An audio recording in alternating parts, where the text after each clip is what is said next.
We started off our last video by having a look at the Casno tree. From the Casno tree we made our way to Parachina Gorge, where we enjoyed the views of the water laying in the creek, and from there we come back towards Parachina, heading through Parachina Gorge.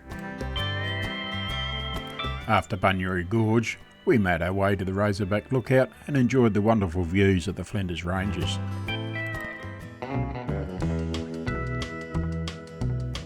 I'm Mick, and this is Sally. Together we've been caravanning Australia since the 1980s, and more recently we started to put the videos together just to show you some of what we see out there. There's a lot to see in Australia, and we hope you enjoy what we have here to show you.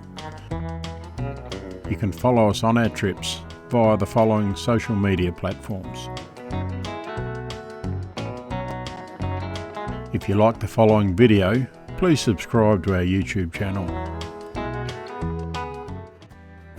In this video we have 10 wonderful nights of off-grid camping, and for those 10 nights the first 6 we spend here in Parachina Gorge. From Parachina Gorge we move on to Mount Little Station for 3 nights of off-grid camping, and finally our last night in the camping area at the back of the Cardock Hotel. Yeah, g'day everyone and welcome to another video. We're going to spend 6 nights in the Parachina Gorge and we'll camp along there. We're currently set up on the bank of the Parachina Creek at the moment, which is real nice, and we'll stay here for a number of nights. We don't know how many nights we're going to stay, 2, maybe 3, and then we'll move on and we'll find another campsite because there's so many along here.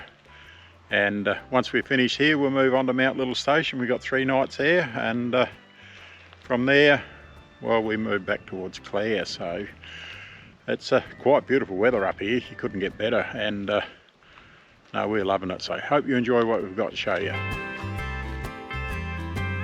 With only just over 80 kilometres to do for the day, it was an easy drive from Parachina up into our first campsite within the Parachina Gorge. There aren't too many campsites on the eastern part of the Parachina Gorge, and where we were going today, most of them were found on the just before you come out on the western side, but we come across these emus here as we were driving through the gorge, and they weren't too worried about us at all.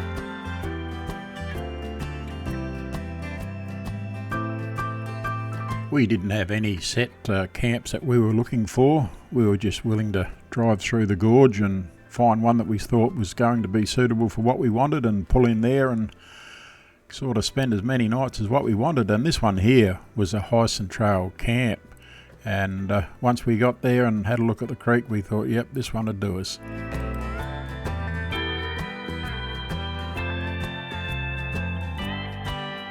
From the moment that the sun comes up each day in camps like this, the colours of the hills and the creek and everything around it just keeps changing from one period to the next, and it's a sort of location that you could spend ages here if only you had the water to allow you to stop as long as you wished.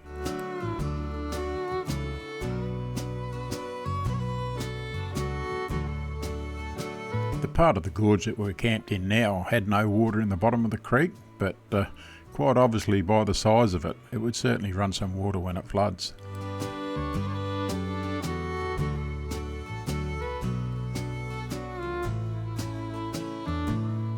We had beautiful weather during this part of our trip, and it was certainly nice to sit out in the sunshine, and that was something that Sally was doing here as she was doing her craft work, and certainly beautiful in the sun.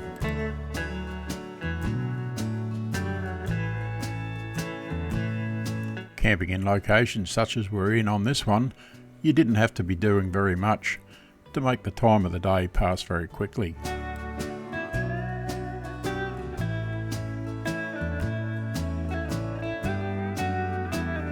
Parachina Gorge isn't located within a national park. It's actually on the northern side of the national park that Parachina is located in, and this allowed me to put the drone up and get an aerial view of the area that we were camping in.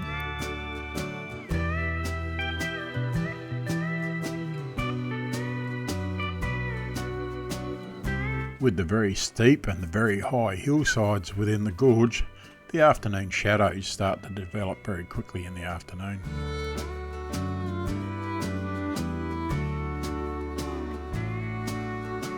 As the shadows were forming, we knew that the afternoon was going to start to cool down, so it was time to get the fire going.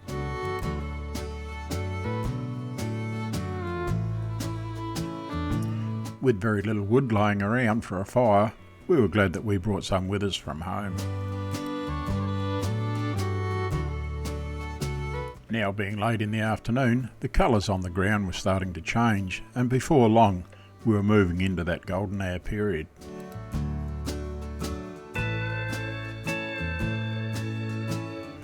The late afternoon golden hour period can be a very beautiful time, and sometimes you wish that it would never end.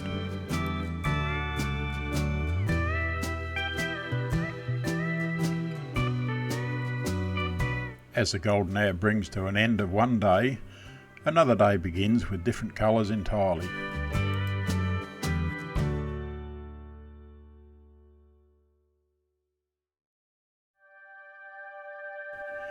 While we were camped in this location, one of our followers by the name of Ray, who was riding a motorbike through the gorge, saw us here, and he came over and introduced himself and made himself known to us, and that was very nice of you, Ray, and it was great to meet you, and we trust that your time within the gorge was as good as what ours was.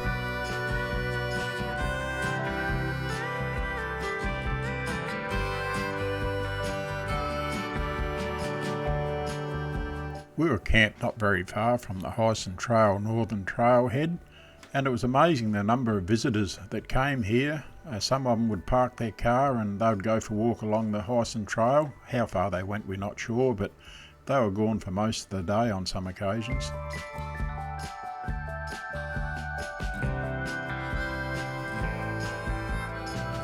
With our intended 6 nights of camping in the Parachina Gorge, the initial plan was to have 2 camp locations and spend 3 nights in each of those 2 locations. But after the 2 nights here, we thought we'd move on and see what was further along the gorge. With so many camp locations here, we thought we'd push our luck and see what we could find.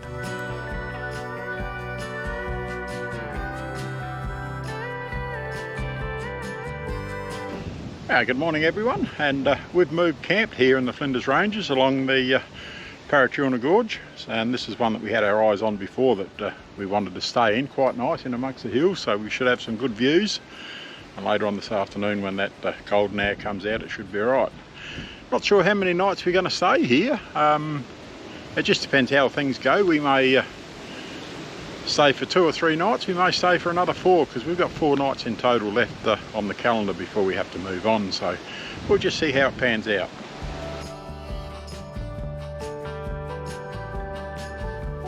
The location of this campsite was only 1.6 kilometres further along the gorge from where we spent our last 2 nights.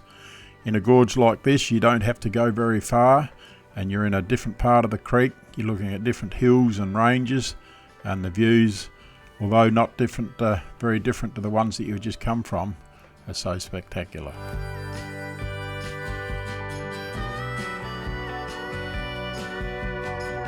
We spent a total of 3 nights at this camping location, although on the first day, and including the first night, we were the only people in the area.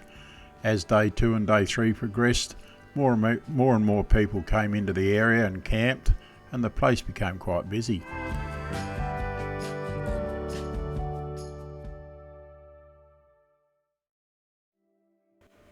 This section of the gorge had some water in it, not very much, but there was water there, and it certainly added to the beauty of the area.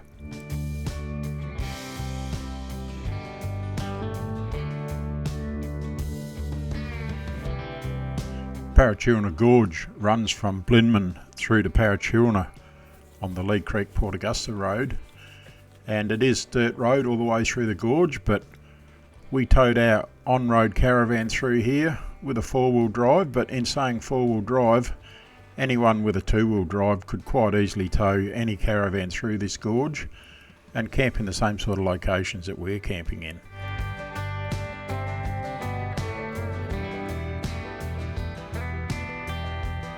It's a very pretty spot, this particular one, to be camping in. and that's why we stayed here for 3 nights.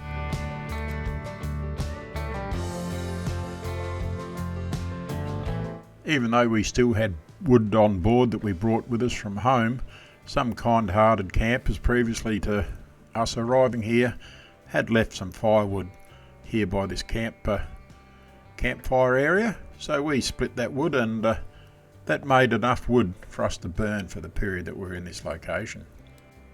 My younger sister Debbie would so dearly have loved to have been with us on this trip, so while sitting around the campfire I raised a glass to her.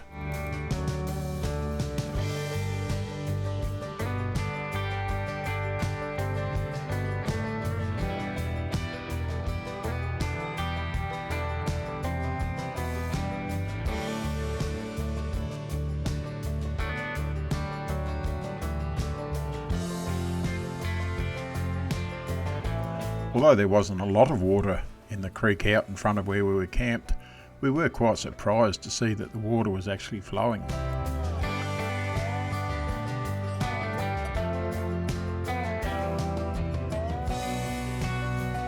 As the morning slowly progressed, the number of travellers, and some of them with caravans, certainly increased as the day went along. It was slow and easy as they made their way through the water in the bottom of the creek bed, but with a bit of care, no one had any problems.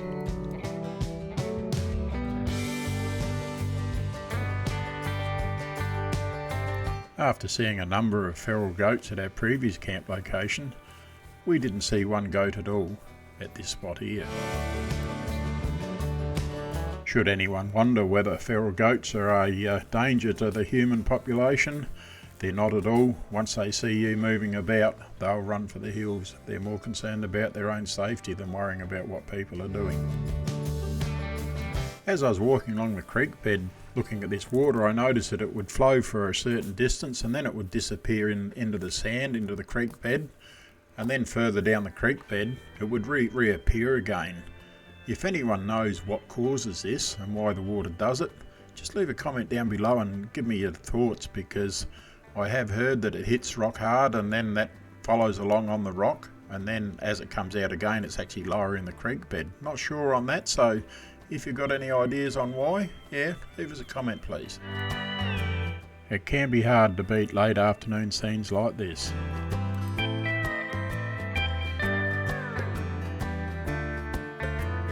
G'day everyone, and we've moved not very far towards Parachina from the camp that we've had for the last 3 nights. It's very nice there, but we thought we'd move here and just have a different view out the caravan window just for that one day. Only here for 1 night, and then we move on to Mount Little Station. We booked in there for 3 nights, and tomorrow night will be the first night there. So that should be very good, but very nice here, and we'll just sit down and relax for the day here, and as I say, we'll move on tomorrow. To move from our last campsite to this one was less than 1 kilometre. Now you might think that's a bit crazy, but think as you wish. But once again, you look out the window or you sit by the creek and everything looks so different, you think you could have moved 100 kilometres down the road, but no, less than 1.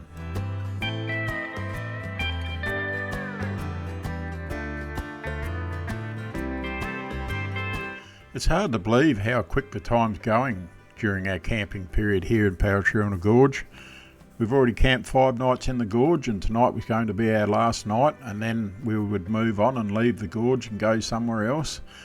In a lot of ways it's such a pity. It's a beautiful location to camp at in this gorge, and we'll be sorry to go.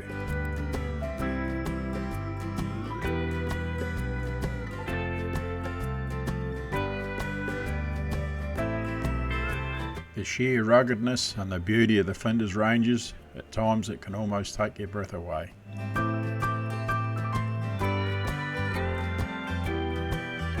You know, the wild goat is a feral goat, but where the drone is now filming here, this rocky outcrop on the top of the ridge here, while we were here there were goats actually climbing up around that area. You think they'd find somewhere easier to amuse themselves and go and look for tucker, but no, they tend to go for the rocky, hard places to get at for us anyway.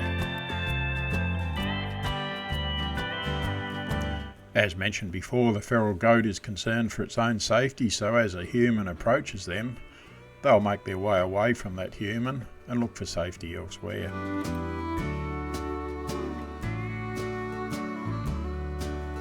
Some of the camping locations within the Parachina Gorge are a reasonable size camp location where you could get a number of vans in within that one location, but where we were here, not very much room for too many. Probably another one could come in comfortably, then it'd be getting a bit squeezy after that. So we were the only ones here for today and that night, and that did not worry us at all.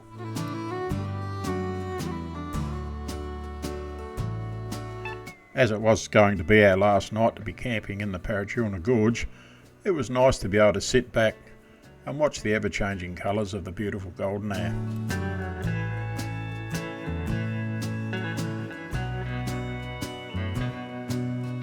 Good morning everyone, and we're leaving Parachina Gorge this morning. Unfortunately, we've had 6 great nights here. It's been absolutely gorgeous, and if ever you can ever come up into these gorges to camp, it's certainly well worth it. And the colours just change so much. In the morning you get a little bit of a golden hour, and we got one this morning, and then as the day progresses the colours get very, very bright and almost like an overexposed photo when you take a photo. And then as the evening comes on, you get that golden hour at night, which is very beautiful, and certainly a nice place to stay. So today we move on to Mount Little Station. We've never been there before, and so that'll be our first time there, but we've got 3 nights booked there, so we're really looking forward to that. And we've got to go into Hawker first hand. Mount Little Station's about 13 or 15 kilometres this side of Hawker, so it's not that far. We've got to go in and pick up a prescription, so whilst we're in there doing that, we'll top up with water and use the dump point, etc., and do the necessary things that you have to do when you're on the road. But we'll get going very shortly, and we'll catch you along the road. As the morning sun made its way up into the sky, the changing colours of the morning light was very pretty to watch.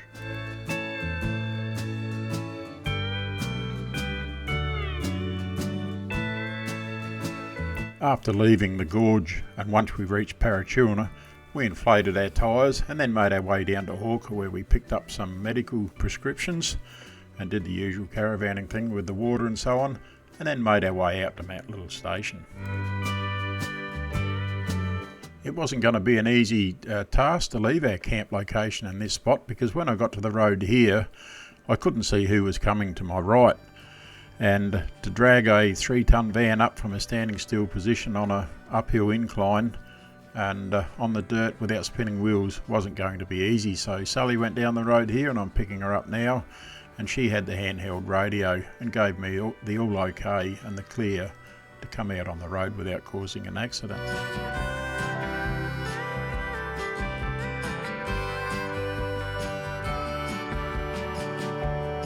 It didn't take us very long at all on the dirt to make our way down to Parachina, and we turned in here to the little rest area by the public toilets, and pulled over there and reinflated the vehicle tyres and the caravan tyres up to highway pressures, and then we made our way on after that.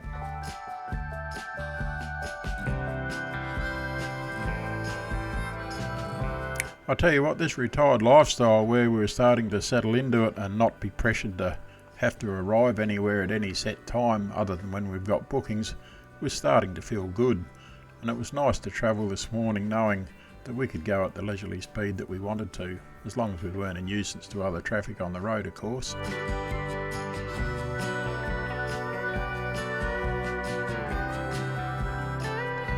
After a very friendly booking process here at Mount Little Station, we were soon following the track that was going to take us up to our camping site for the next 3 nights.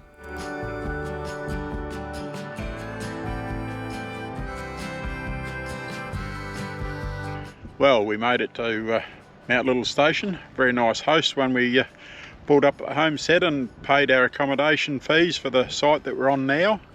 Very nice lady there.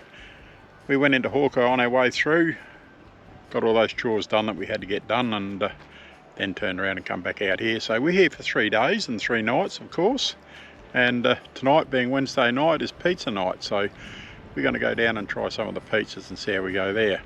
So after we've had pizza tonight, we'll catch you sometime tomorrow. It was quite a pleasant surprise when we did our check-in process on our arrival here that they were doing pizzas tonight.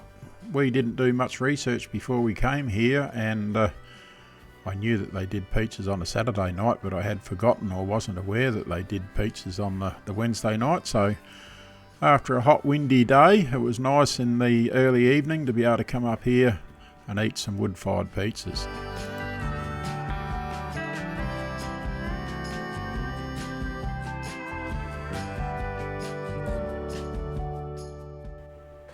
The main driving reason that brought us to Mount Little Station on this 3-night stay was the fact that we'd had been reading and heard so many good things about this station, that anyone that comes here, that the people enjoy what they see and do, and that was the driving force behind us coming here. So as mentioned before, we hadn't really done a lot of research on the place because we just heard so many good things about it. We thought we'd had to come and try it for ourselves. After a hot and windy day when we arrived here on our first day, we really started to wonder whether we did the right thing coming. It was a bit bare and barren sort of countryside after our 6 wonderful nights in the Parachina Gorge. It was totally different country. We did have the Flinders Ranges as a backdrop to where we were camping, and that was very pretty, but we were in open country where we were camping, and it really made us wonder whether we did the right thing coming. When you arrive at Mount Little and check in at the homestead to find out where your camp location is, you get this very extensive folder with all the information of what the station has to offer and where you can go and look at various things. And one of the things that was listed was where we are in the video now, and that's Mayo Gorge. We had no idea that this existed and where it was, although I did find water on the drone when I had it up the previous day. And after reading some of the information that was given to us, we thought we'd go and have a look.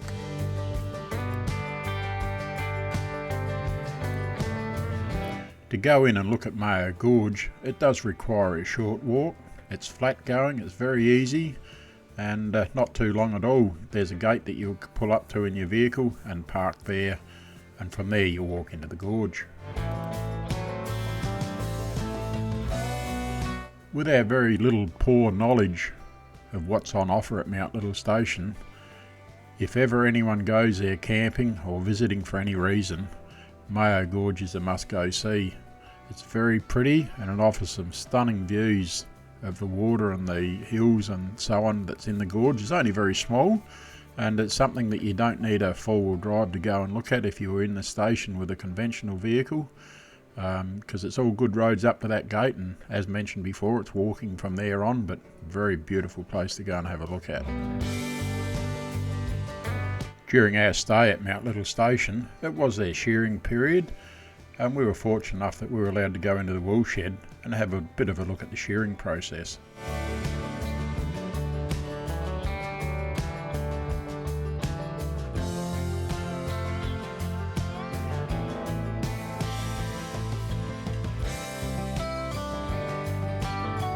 With the tourism that the station does offer to its visitors, there's many different things that they do, and some of that is with various animals and feeding.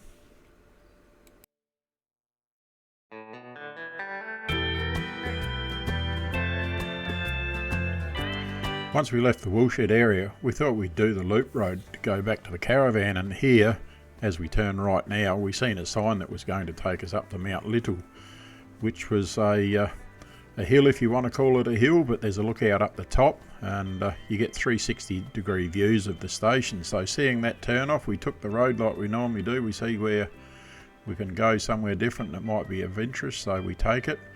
And it's quite a rocky, steep climb here, definitely four-wheel drive. You wouldn't want to try and go up there in a conventional two-wheel motor car.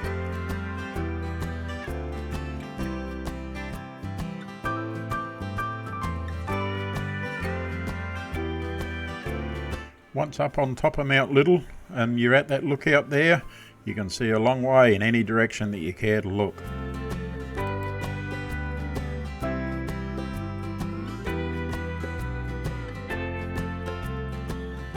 Unfortunately, sometimes the camera hides the distance that you're actually looking, as it also hides a height, but certainly wonderful views from up here.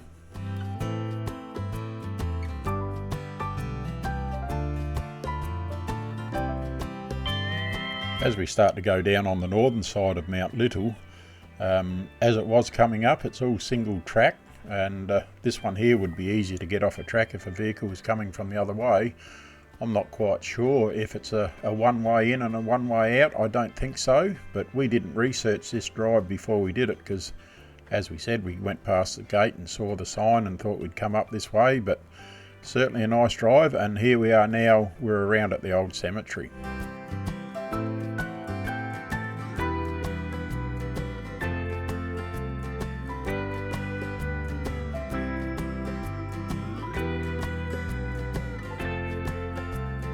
When walking around the old cemetery, it was good to see that some of the grave sites were being looked after.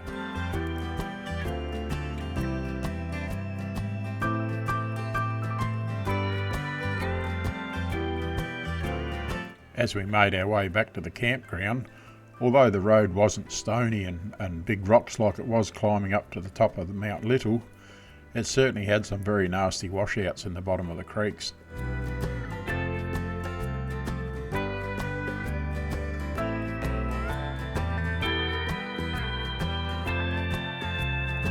This is our last day on the station, and we've really enjoyed our 3 days here, and perhaps with a bit more research next time when we come back, we'll find other things to look at as well.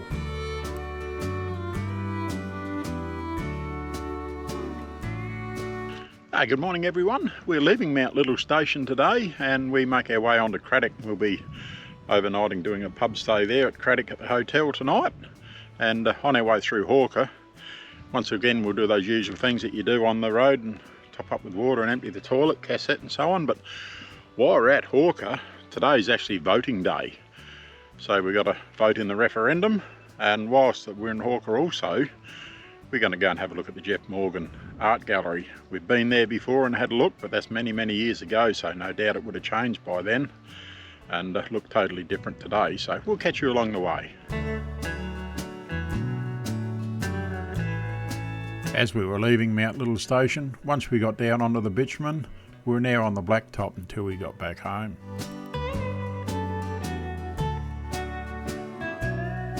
After the short drive that took us back into Hawker, we went and had a look at the Jeff Morgan Gallery, and this has got to be world class to go in and view this.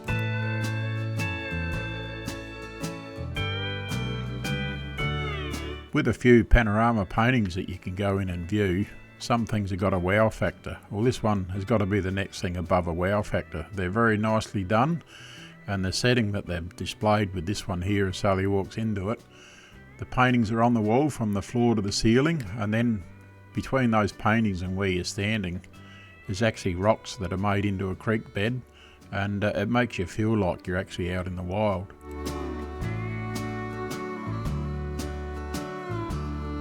As with all of the paintings, the one of the shearing shed makes you feel like you're actually in a real shearing shed in real time.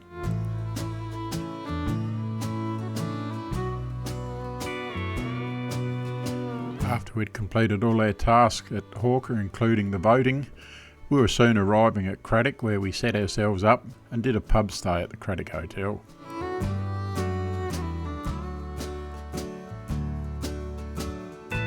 Good afternoon everyone, and we've made it to Cardock, and it is an overnight stay only here. We're actually at the back of the hotel, so it's a bit of a pub stay. We're booked in for a meal tonight at 6 o'clock, and as well as us there'll be a couple of people that we know. It's actually Sally's cousin, so we'll have a meal with them in the pub tonight and see how that one goes. So very nice here. We'll ride alongside a creek and should be good for an overnighter. The Cardock Hotel was a great country pub, and we enjoyed our time there with David and Carol, as well as a great meal that night. And the following morning it was a bit of a late start, but once we're up and mobile, we were soon on our way. Good morning everyone, from Cardock here in South Australia.